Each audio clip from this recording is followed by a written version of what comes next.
വീണ്ടും നാം ആഗമന കാലത്തിൽ പ്രവേശിച്ചിരിക്കുന്നു.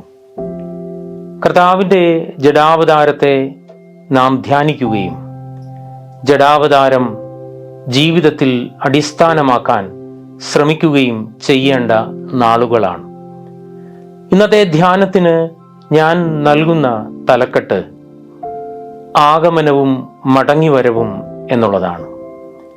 ഈ ധ്യാനത്തിന് ആധാരമായി തിരഞ്ഞെടുത്തിരിക്കുന്ന വേദഭാഗം വിശുദ്ധ ലൂക്കോസ് എഴുതിയ സുവിശേഷം 1-ാം അധ്യായത്തിൻ്റെ 8 മുതൽ 23 വരെയുള്ള വാക്യങ്ങളാണ്.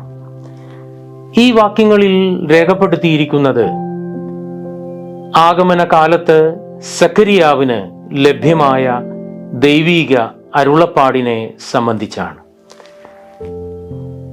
ദീർഘകാലം മക്കളില്ലാതെ ഭാരപ്പെട്ട സഖരിയ പുരോഹിതനും എലിസബത്തും ദൈവത്തിൻ്റെ അരുളപ്പാടിനാൽ ഒരു വലിയ നിയോഗവും ജീവിതത്തിൽ ഒരു ദർശനവും ലഭിക്കുകയാണ്. ഈ വേദഭാഗത്ത് നിഴലിച്ചു കാണുന്നത് ക്രിസ്തുവിൻ്റെ ആഗമനം തന്നെയാണ്. ഒരുപക്ഷെ ക്രിസ്തുവിനെ തന്നെ ഈ അരുളപ്പാടിൽ നമുക്ക് ദർശിക്കാനായി സാധിക്കും.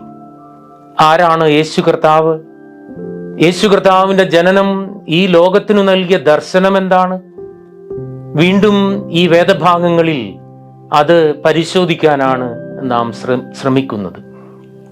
ഇന്നത്തെ ധ്യാനത്തിന് ഞാൻ നൽകുന്ന തലക്കെട്ട് ആഗമനവും മടങ്ങിവരവും എന്നുള്ളതാണ്. 3 പ്രധാനപ്പെട്ട ചിന്തകളാണ് ഈ ഭാഗത്തിൽ നിന്നും പങ്കുവയ്ക്കാൻ ആഗ്രഹിക്കുന്നത്.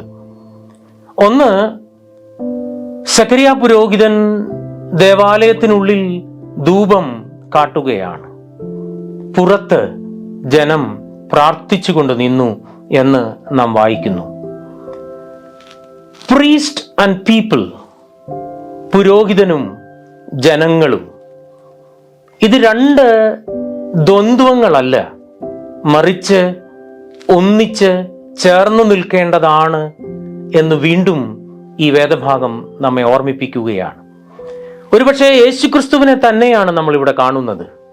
അവൻ പുരോഹിതനാണ്, അവൻ ദൈവമാണ്, എന്നാൽ അവൻ പൂർണ്ണ മനുഷ്യനുമായിരുന്നു.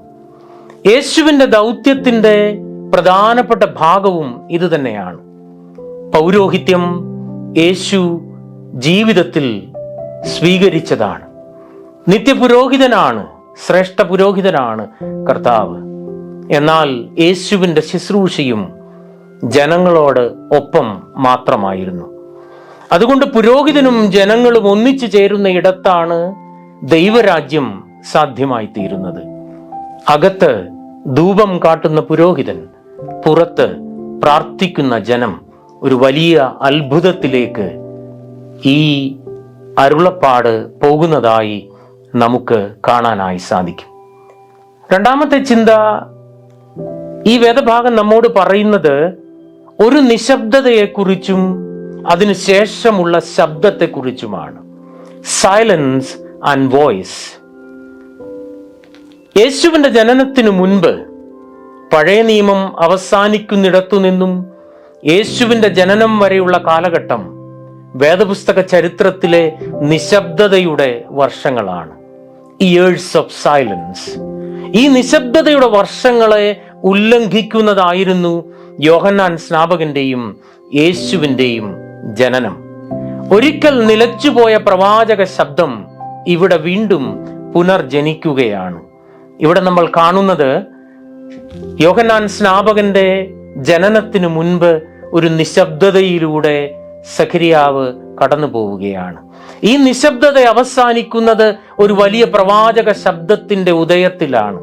അത് യോഹന്നാൻ സ്നാപകന്റെ ജനനമാണ്. യേശുവിന് വഴിയൊരുക്കാനായി വന്ന യോഹന്നാൻ സ്നാപകൻ, അവൻ ശബ്ദത്തിന്റെ പ്രതീകമായിരുന്നു. ശബ്ദം കേൾക്കേണ്ട ഇടത്ത് കേൾപ്പിക്കാൻ, പറയേണ്ട ഇടത്ത് പറയുവാൻ, നീതിയുടെ ശബ്ദമാവാൻ യോഹന്നാൻ സ്നാപകന് സാധിക്കുകയാണ്. യേശുവിലേക്ക് നമ്മൾ വരുമ്പോഴും നിശബ്ദതയും ശബ്ദവും ചേർന്ന് പോകുന്ന ഒരു ജീവിതത്തെയാണ് നമ്മൾ കാണുന്നത്. യേശു കർത്താവ് നിശബ്ദമായി പ്രാർത്ഥിച്ച അനുഭവങ്ങൾ, യേശുവിൻ്റെ 40 ദിവസത്തെ നിശബ്ദത, നോമ്പ്, ഇതെല്ലാം കർത്താവിനെ ശുശ്രൂഷയ്ക്കായി ഒരുക്കുന്നതായിരുന്നു. എന്നാൽ ഈ നിശബ്ദതയ്ക്ക് ശേഷം സംഭവിക്കുന്നത് വലിയ ശബ്ദമാണ്. അത് പ്രവാചക ശബ്ദമായിരുന്നു. ആ ശബ്ദം രോഗികളെ സൗഖ്യമാക്കുന്നതായിരുന്നു. ആ ശബ്ദം മാനസാന്തരത്തിലേക്ക് ജനത്തെ നയിക്കുന്നതായിരുന്നു. അതുകൊണ്ട് നിശബ്ദതയും ശബ്ദവും ഈ ക്രിസ്തുമസ് നാളുകളിൽ നമ്മുടെ ധ്യാന വിഷയമാകണം. നിശബ്ദത എന്നുള്ളത് മനുഷ്യ ജീവിതത്തിൽ അനിവാര്യമായതാണ്. ശബ്ദവും മനുഷ്യ ജീവിതത്തിൽ അനിവാര്യമാണ്. ഇത് രണ്ടും ചേർന്ന് വരുന്നിടത്താണ് ക്രിസ്തുമസ് സംഭവിക്കുന്നത്. അവിടെ നിശബ്ദതയുണ്ട്, അവിടെ ശബ്ദവുമുണ്ട്. ആ ശബ്ദം നീതിയുടെ ശബ്ദമാണ്. ആ ശബ്ദം ദൈവരാജ്യത്തെ പ്രഘോഷിക്കുന്ന ശബ്ദമാണ്. ആ ശബ്ദം അനേകരെ മാനസാന്തരത്തിലേക്ക് നയിക്കുന്ന ശബ്ദമാണ്. ഈ വേദഭാഗം നൽകുന്ന മൂന്നാമത്തെ ചിന്ത, ഇവിടെ നാം നേരത്തെ ധ്യാനിച്ചതുപോലെ ആഗമന കാലമാണ്. അവിടെ ഒരു വരവിൻ്റെ സന്ദേശമുണ്ട്. ഇവിടെ വരുന്നത് ആരാണ്? ഈ വേദഭാഗത്ത് യോഹന്നാൻ സ്നാപകന്റെ വരവിനെ കുറിച്ചാണ് പറയുന്നത്. തുടർന്ന് നമ്മൾ വായിക്കുമ്പോൾ യേശു കർത്താവിന്റെ വരവിനെയും സൂചിപ്പിക്കുന്നുണ്ട്.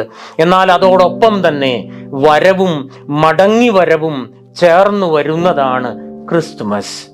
അറൈവൽ ആൻഡ് റിട്ടേൺ, ഇത് രണ്ടും ചേർന്നു വരുന്നിടത്താണ് ക്രിസ്തുമസ് സംഭവിക്കുന്നത്. ഈ വേദഭാഗം മനോഹരമായി അവസാനിക്കുന്നിടത്ത് യോഹന്നാൻ സ്നാപകനെ കുറിച്ചുള്ള ദർശനം പങ്കുവെക്കുമ്പോൾ പ്രധാനമായി പറയുന്നത് അവൻ മനുഷ്യ മനസ്സുകളെ തിരിച്ചു വരുത്തുന്നവനാണ്, മടങ്ങി വരുന്നവനാണ്. പഴയ നിയമത്തിൽ നമ്മൾ വായിക്കുന്നത് മാനസാന്തരത്തിന്റെ മറ്റൊരു പദം എന്ന് പറയുന്നത് മടങ്ങി വരവ് എന്നുള്ളതാണ്. റിട്ടേൺ, ഷൂബ് എന്ന എബ്രായ പദമാണ് ഇതിനായി ഉപയോഗിച്ചിരിക്കുന്നത്. അത് പുതിയ നിയമത്തിലെ മാനസാന്തരം, മെറ്റനോയിയ എന്ന പദത്തിന് സമാന്തരമായ പദമാണ്.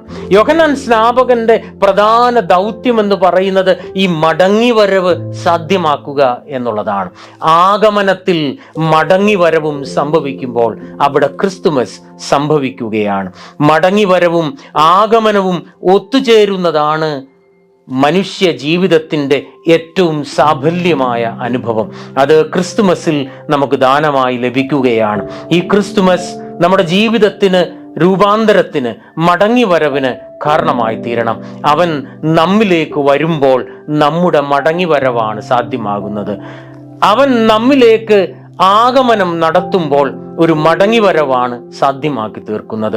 വരവും മടങ്ങിവരവും ഒന്നിച്ചു ചേരുന്നിടത്ത് ക്രിസ്തുമസ് സംഭവിക്കുന്നു. ഈ ധ്യാനം നമ്മെ ക്രിസ്തുമസിലേക്ക് നയിക്കട്ടെ. നമ്മുടെ ജീവിതം ക്രിസ്തുമസിനായി ഒരുക്കപ്പെടുവാൻ നമ്മെ തന്നെ നമുക്ക് ഒരുക്കാം. ക്രിസ്തുമസിൽ എന്താണ് സംഭവിക്കേണ്ടത്? അവിടെ പുരോഹിതനും ജനങ്ങളും ഒന്നിച്ചു ചേരുന്ന വലിയ കൂട്ടായ്മയുടെ അനുഭവം, പ്രീസ്റ്റ് ആൻഡ് പീപ്പിൾ. അവിടെ നിശബ്ദതയും ശബ്ദവും ചേർന്നു വരുന്ന വലിയ അനുഭവം, സൈലൻസ് ആൻഡ് വോയിസ്.